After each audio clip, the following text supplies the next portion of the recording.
Welcome to your InfoCon status for May 22nd, 2020, brought to you by the Delmarva Group.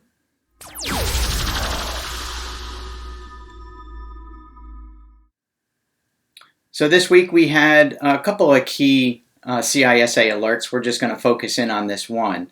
CISA, IRS, USSS, and Treasury release a joint alert on scams related to coronavirus economic impact payments. The briefing goes on to say they released mitigations to help Americans avoid scams related to coronavirus economic impact payments, particularly attempts to steal payments, personal and financial information, and disrupt payment efforts.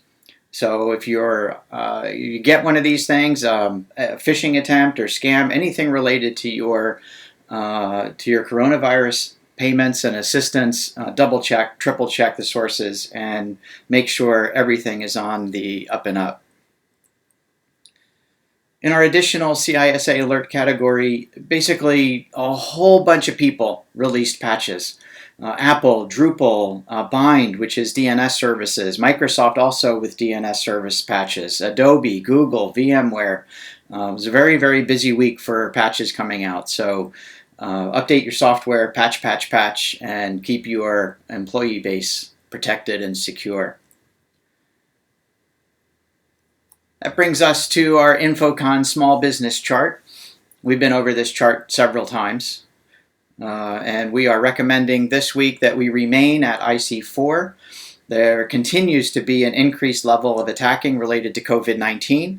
And we want to make sure that everybody is aware of that. So if you haven't sent an email to your employee base lately, probably a good idea sending them an update. Continue to investigate what's going on your networks and keep an eye on everything. And we'll be back with an interesting news article right after this.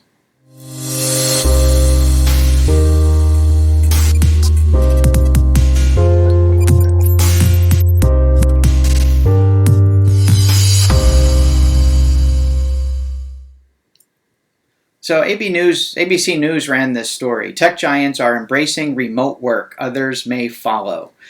For those of you who follow my Facebook feed, I posted an article last week, I think it was, where Twitter was saying their employees are more than welcome to continue working remotely, basically for as long as they want.